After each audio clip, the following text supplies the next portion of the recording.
Ok, pues voy a darle lectura al pasaje de hoy, que es Primera de Juan 5, versículo 13 al 21.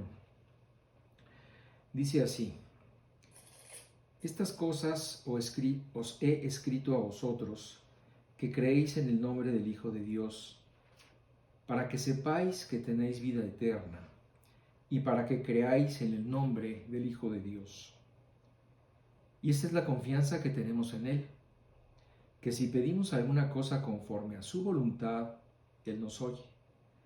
Y si sabemos que Él nos oye en cualquiera cosa que pidamos, sabemos que tenemos las peticiones que le hayamos hecho. Si alguno viere a su hermano cometer pecado que no sea de muerte, pedirá y Dios le dará vida. Esto es para los que cometen pecado que no sea de muerte. Hay pecado de muerte por el cual yo no digo que se pida. Toda injusticia es pecado, pero hay pecado no de muerte. Sabemos que todo aquel que ha nacido de Dios no practica el pecado, pues aquel que fue engendrado por Dios le guarda y el maligno no le toca. Sabemos que somos de Dios y el mundo entero está bajo el maligno, pero sabemos que el Hijo de Dios ha venido y nos ha dado entendimiento para conocer al que es verdadero, y estamos en el verdadero, en su Hijo Jesucristo. Este es el verdadero Dios y la vida eterna. Hijitos, guardaos de los ídolos. Amén.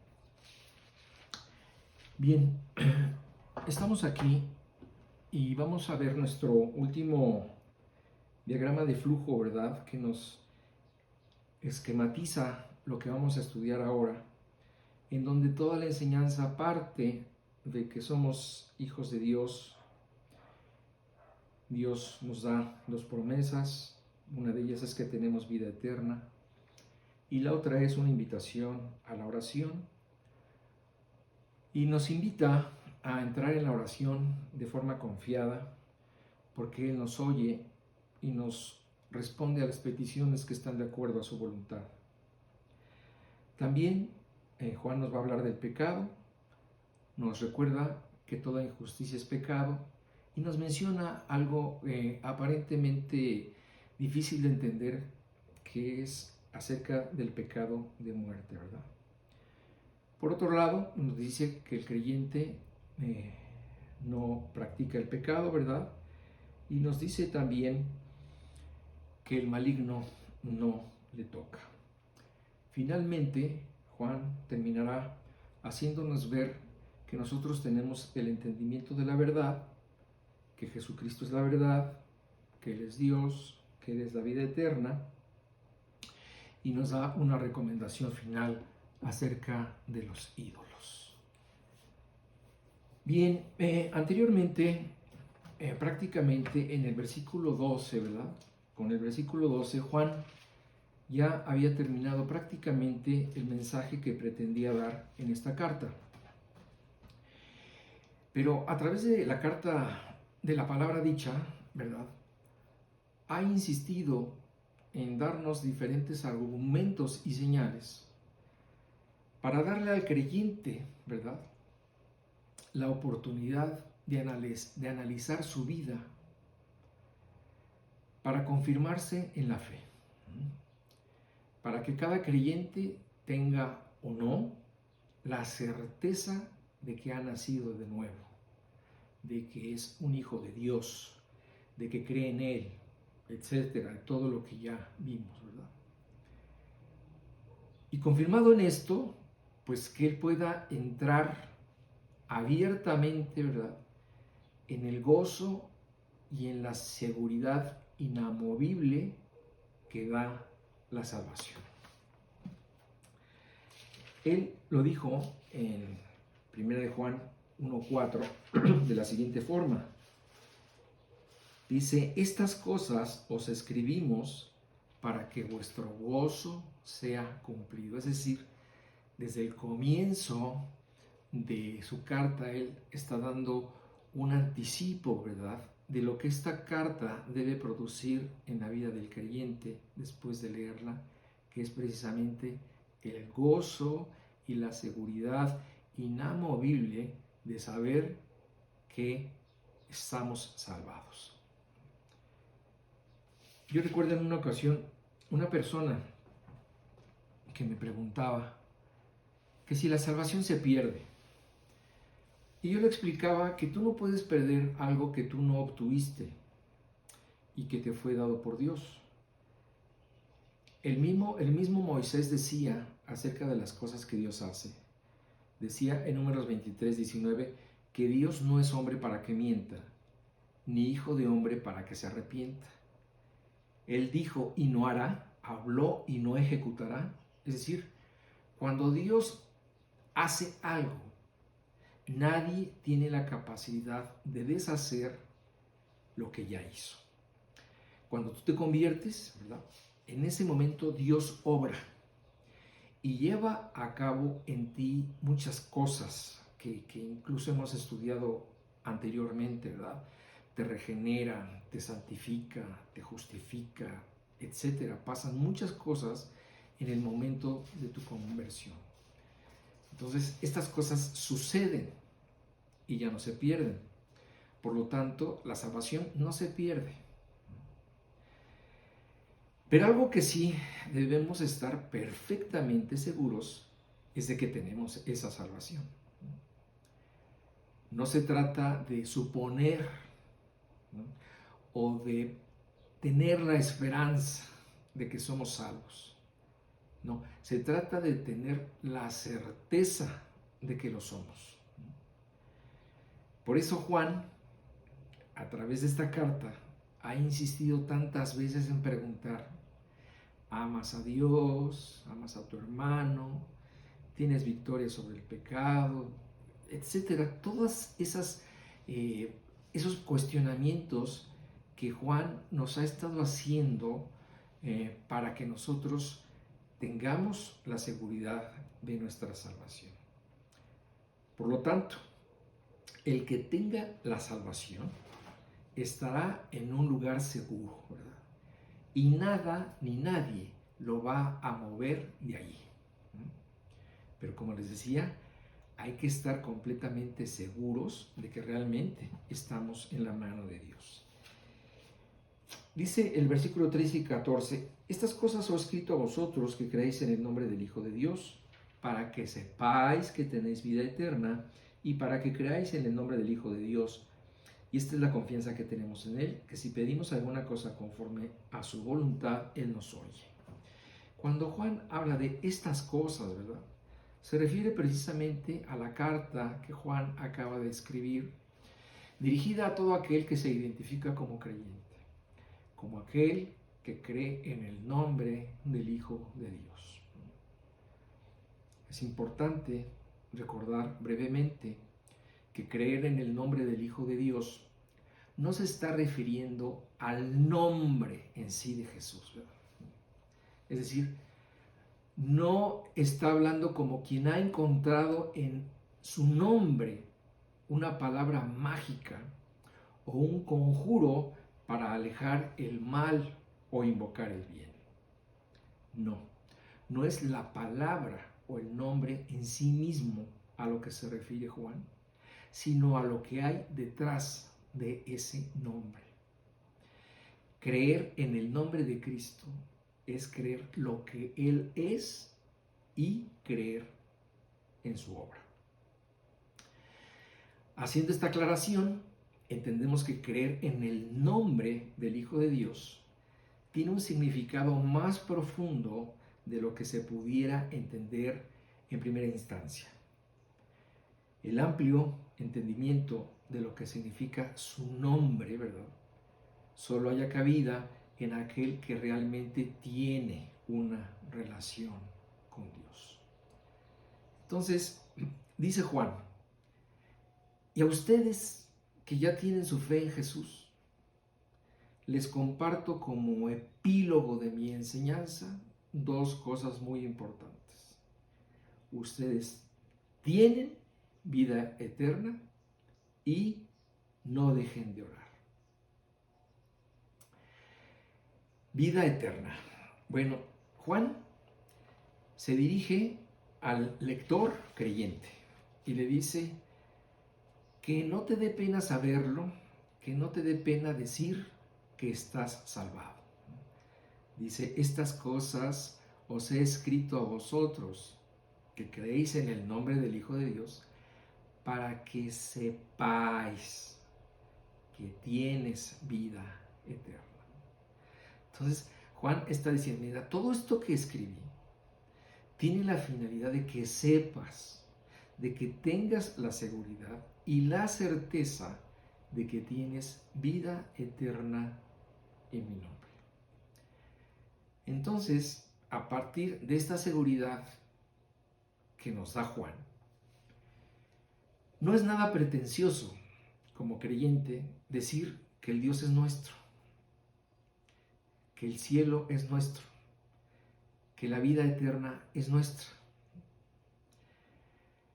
A veces nos puede dar pena decir que somos salvos, porque para la mayoría de las religiones esto es un misterio que solamente se va a desvelar cuando la gente haya muerto y esté en la presencia de Dios, pero no. Juan nos dice que nosotros, al creer en el nombre del Hijo de Dios, tenemos vida eterna. No es un acto de vanidad, ¿verdad?, de parte de nosotros, porque pues no es un fruto de nuestros logros. Tampoco es un acto de soberbia decir esto, porque pues nosotros no somos los que estamos, no somos los que lo estamos asegurando, sino es Dios quien nos da la certeza. No es una falsa esperanza, porque es Dios quien nos lo está diciendo, ¿verdad?, y quien nos está haciendo ciudadanos del cielo. Y tampoco es un acto presuntuoso, porque nuestro único mérito está en haber respondido al llamado de Dios. Y no sé si se le puede llamar mérito a alguien que tan solo estira la mano para recibir un regalo que se le está dando. Entonces, el que tiene la salvación sabe que tiene la salvación. ¿Por qué? Porque como nos dice Pablo y nos dice Juan y nos dice mucha gente, ¿verdad?, el Espíritu Santo que mora en nosotros nos confirma esta verdad. Como dice en 1 Corintios 12:3 y en Romanos 8:16. Dice así: por tanto, os hago saber que nadie que hable por el Espíritu de Dios llama anatema a Jesús. Y nadie puede llamar a Jesús Señor sino por el Espíritu Santo. Es decir, nosotros reconocemos estas cosas, ¿verdad?, a través del Espíritu Santo. Y en Romanos 8:16 dice, el Espíritu mismo, el Espíritu Santo, el Espíritu de Dios, nos da testimonio a nuestro espíritu de que somos hijos de Dios. Entonces, esta es una verdad que está presente en la Biblia acerca de que la certeza de la salvación es el sello que el Espíritu Santo aplica en nosotros. Ahora bien, si analizamos por separado estas dos palabras, vida y eterna, entendemos primeramente que lo que hemos recibido es una vida. Esto nos habla de algo único, de algo vivo, de algo abundante y lleno de plenitud que se obtiene el día de tu conversión. A partir de que tú te conviertes, comienza la vida eterna. Y obviamente esta vida se potencializa cuando se le agrega la palabra eterna. Es decir, se nos dice que esta vida plena, esta vida abundante, esta vida única, será para siempre. Será un estado perfecto que nunca cambiará y que durará por los siglos de los siglos. Entonces, esta es la vida eterna a la cual la Biblia, ¿verdad? A la cual Dios en todo momento nos está llamando a poner nuestros ojos. No en esta vida terrenal, que es exactamente lo contrario, ¿verdad? Es mezquina, ¿verdad? Es un lugar donde la felicidad y la plenitud se nos da en flashazos y además es pasajera. En cambio, la vida eterna es el estado pleno y perdurable que Dios quiso para el hombre desde que lo creó. Pero pues nosotros conocemos lo que pasó, ¿verdad? Conocemos lo que sucedió en el Edén y que interrumpió el plan original de Dios, que hizo que la vida en la tierra cambiara y que las circunstancias cambiaran y que pues finalmente nos impiden disfrutar de la vida plenamente, la cual disfrutaremos hasta que las circunstancias cambien, hasta que nuestros cuerpos cambien y este mundo caído sea también redimido. El conocimiento de esta verdad hace que como creyentes no callemos en decirle a todo aquel que nos quiera escuchar que el que halle a Dios hallará la vida. Así que no tiene nada de malo gozarnos en esta realidad de nuestra vida, ¿verdad? Sino al contrario, esta verdad de saber que tenemos la vida eterna nos tiene que servir de aliento, ¿verdad? De inspiración y de motivación para terminar nuestra carrera con gozo, ¿verdad? Y como dice Pablo, a echar mano de la vida eterna mientras nuestra vida de servicio aquí en la tierra llega a su fin y comencemos allá en el cielo este estado de plenitud y de amor completo. Leamos algunos versículos que nos hablan de esta realidad. Leamos primero Juan 6:47,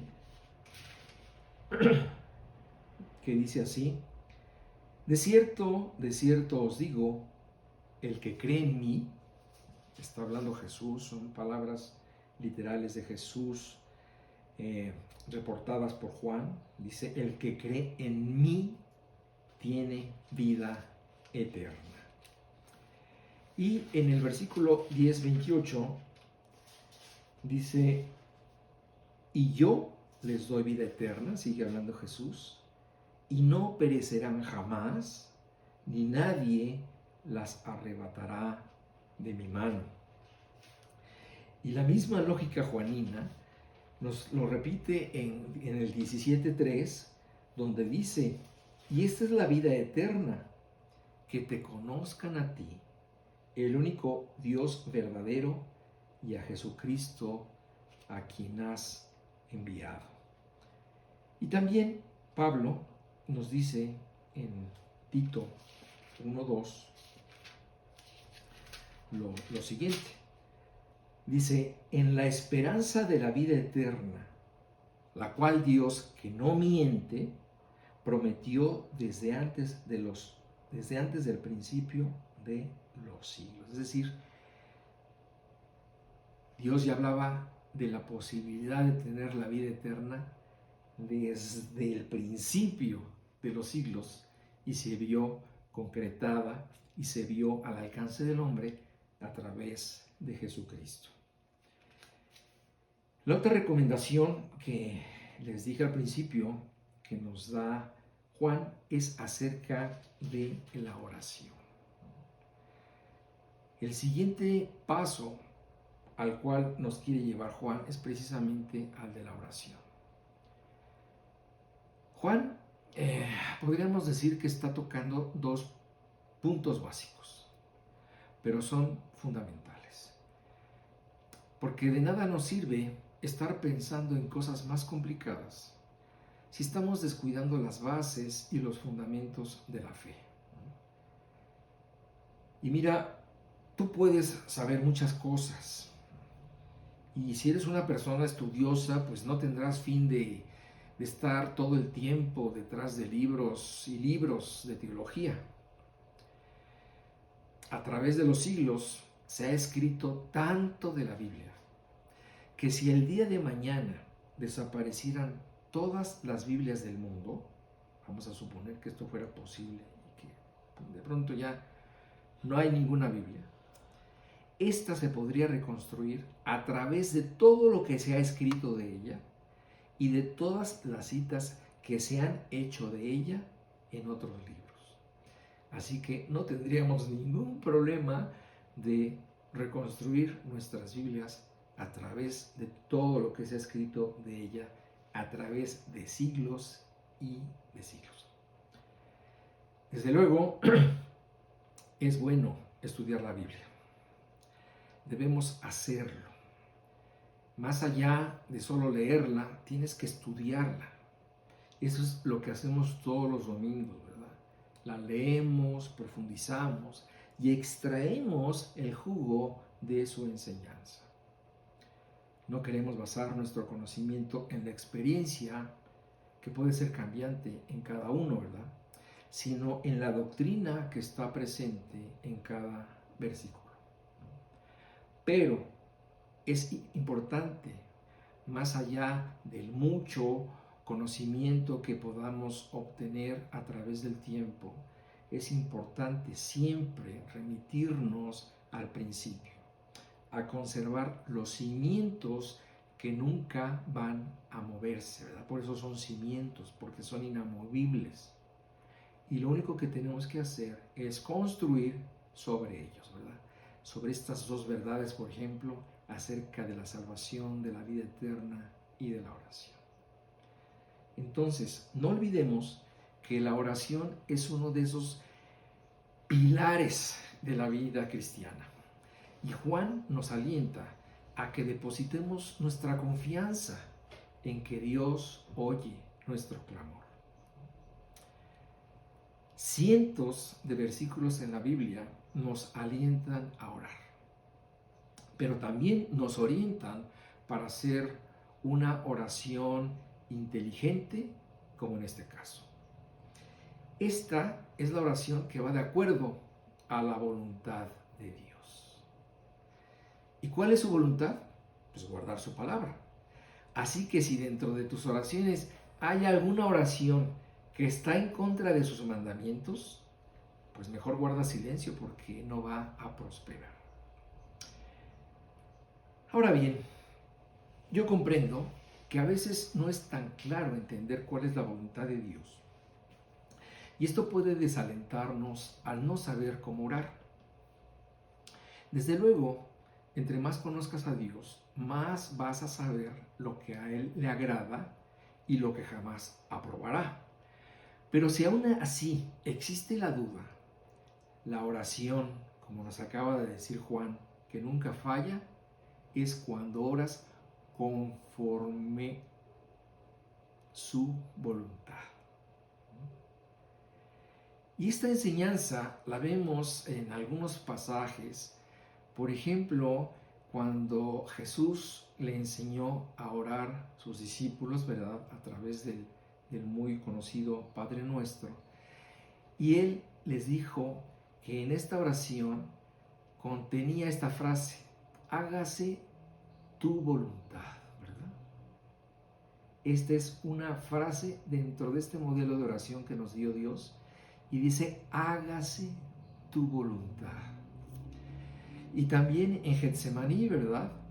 Cuando Jesús estaba en agonía y Él dijo: pero Dios, no se haga lo que yo quiero, sino lo que quieres tú. Cuando tú oras en estos términos, no solo le estás dejando a Dios todo el margen de maniobra, sino que además le estás diciendo de antemano que cualquiera que sea su respuesta, la vas a aceptar de buena gana, porque sabes que Él está haciendo su voluntad. Y con mayor razón, Si tú conoces profundamente a Dios y sabes de su amor, de su misericordia, de su sabiduría, de su justicia, etc., sabes también que su voluntad es buena, agradable y perfecta. Entonces, con este pensamiento en mente, estarás en condiciones de aceptar lo que Él respondió a tu petición de la mejor manera.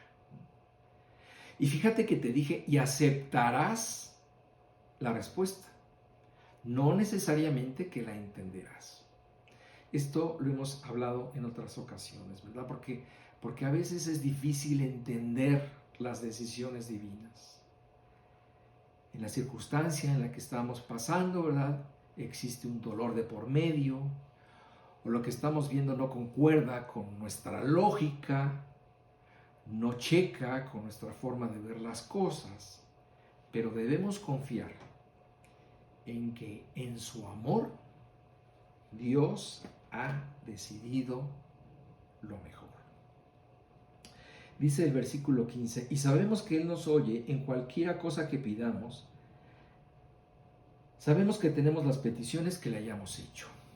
Entonces, esta es la confianza que tenemos, dice Juan. En primer lugar, de que tenemos que tener la confianza que al orar Él nos va a oír. Y que debemos orar de acuerdo a su voluntad. Y de esta forma obtener de Él las peticiones que le hayamos hecho.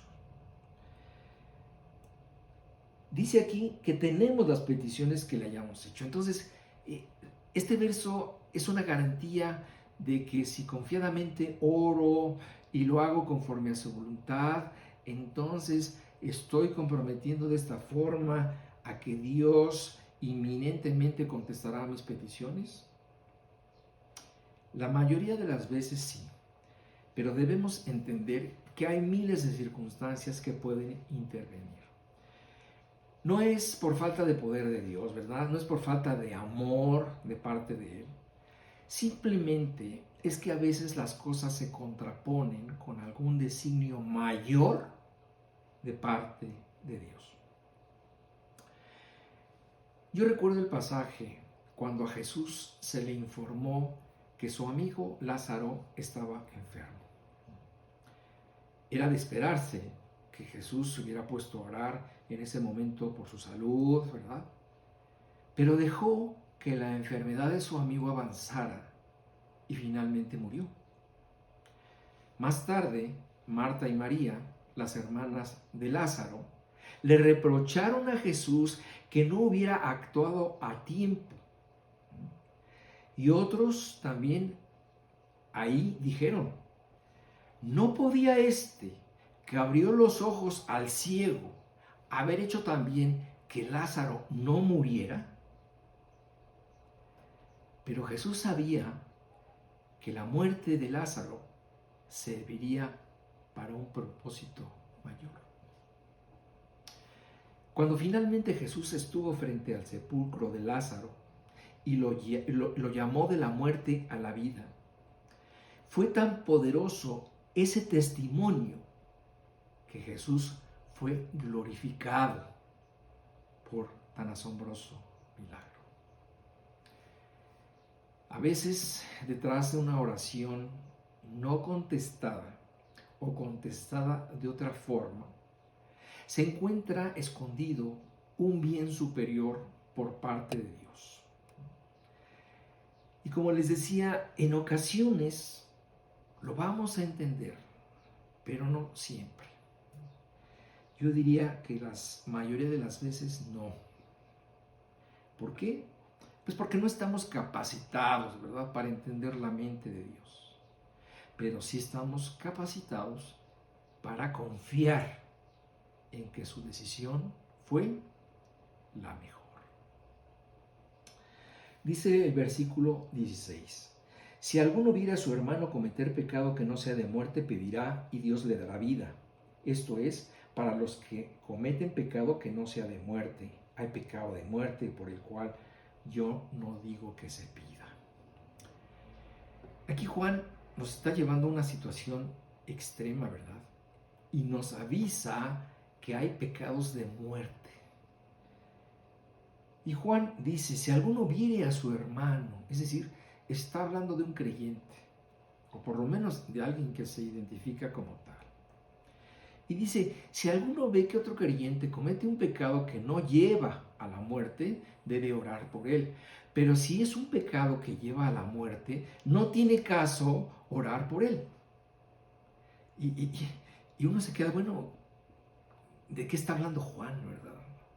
¿De qué se trata esto? Juan nos dice que no ores por un pecado de muerte. Y si lo dice él, es porque hay pecados que pueden provocar o llevar a la muerte. No se trata de un pecado en específico, ¿verdad? Puede ser un pecado escandaloso o no, puede ser conocido por los miembros de la iglesia, quizá no, pero se trata de algún pecado grave en el cual un creyente vive consciente y abiertamente. Y ha decidido también rechazar la ayuda que le podría impedir morir en forma anticipada. Fíjate como lo dice en Santiago 5:19. Dice, hermanos, si alguno de entre vosotros se ha extraviado de la verdad y alguno le hace volver, sepa que el que haga volver al pecador del error de su camino, salvará de muerte un alma y cubrirá multitud de pecados. Aquí Santiago está hablando, ¿verdad?, de salvar de muerte un alma. Es decir, cuando un creyente ya no admite una amonestación como esta y ha decidido permanecer en su pecado, probablemente está cayendo en un pecado que lo llevará a la muerte. Y entonces dice Juan, no debes orar por esta situación. Esto es tanto como si Dios dijera, conozco la situación y he tomado la determinación de que esta persona muera. Aunque ustedes oren por él, yo no voy a cambiar mi decisión. Y sí, estamos hablando de una situación extrema, ¿verdad? Como pues muchas situaciones que yo he vivido, ¿verdad? Y como la situación que nos narra, por ejemplo, Pablo en Corinto. Aquí se trataba de una situación muy grave. Se trata de un caso de fornicación entre un hombre y su madrastra. Y Pablo juzgó la situación y en el nombre de Jesucristo determinó lo siguiente, que está plasmado en 1 Corintios 5:5. Está hablando de esta persona y dice, el tal sea entregado a Satanás para destrucción de la carne, a fin de que el espíritu sea salvo en el día del Señor Jesús.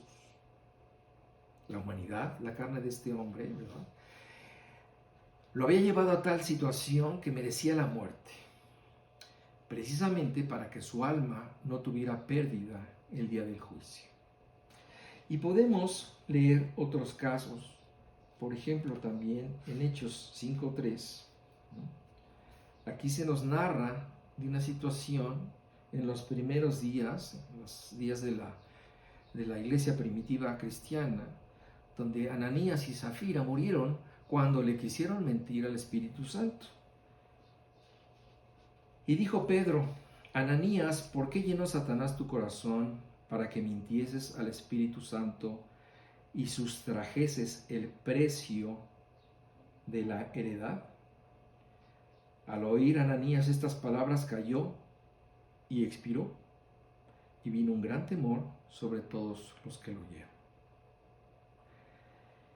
También en 1 Corintios 11:30 se nos narra el caso de algunos creyentes que abusaron de la cena del Señor, la practicaron con ligereza, ¿verdad?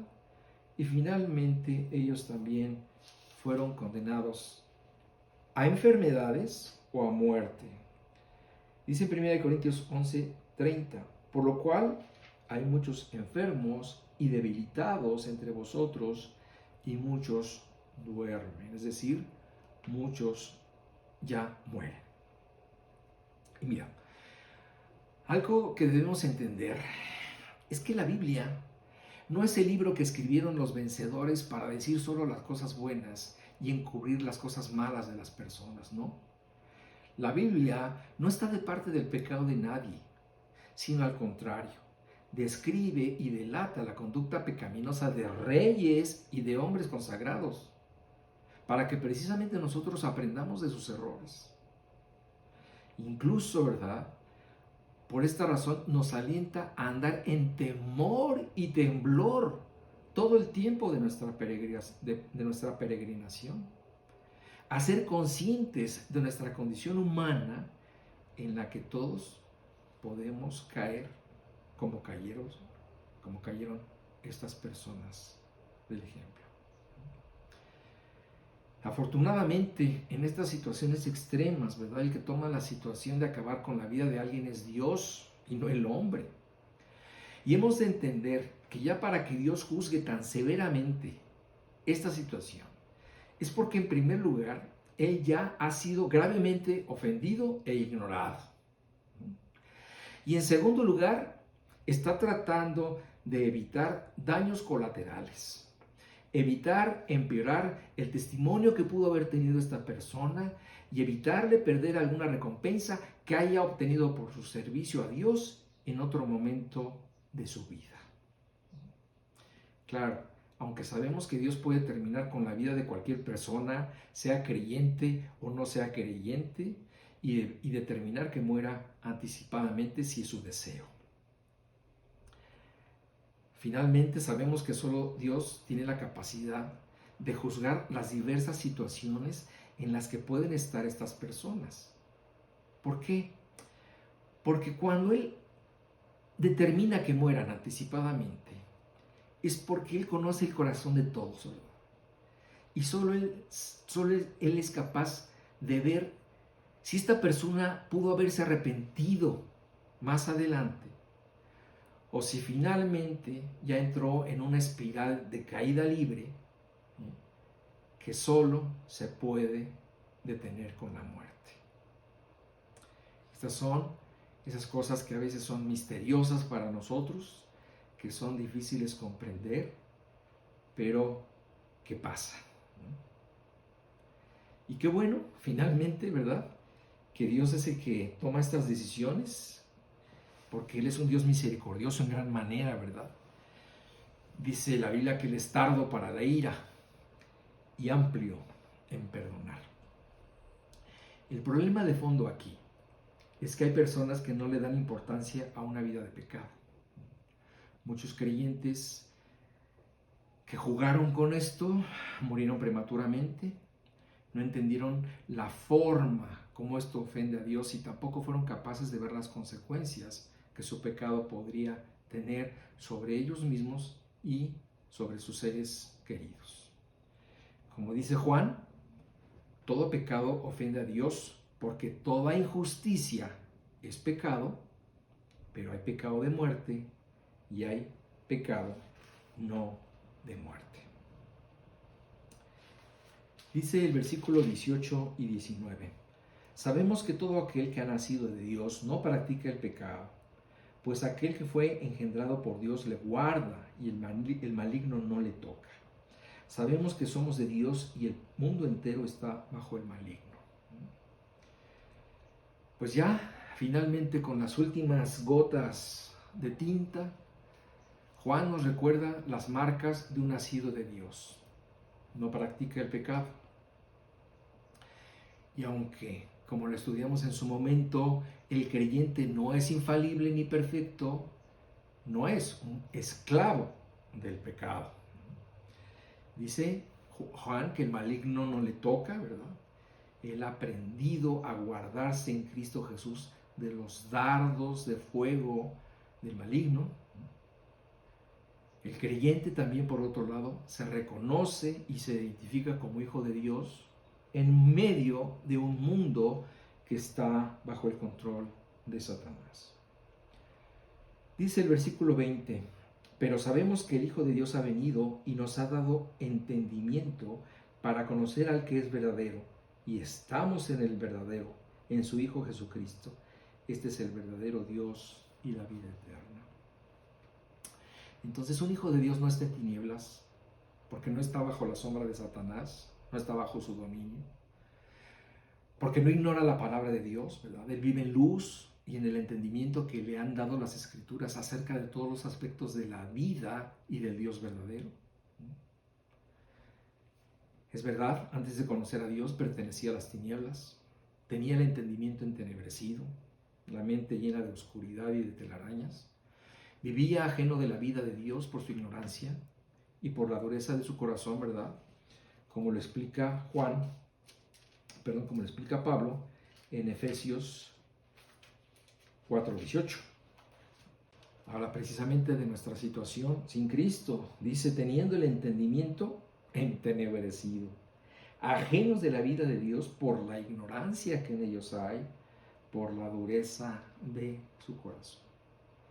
Y afortunadamente, gracias a Dios, todo esto cambió cuando encontramos el principalísimo entendimiento de conocer al verdadero y estar en comunión con Jesucristo, del cual Juan declara, este es el verdadero Dios y la vida eterna.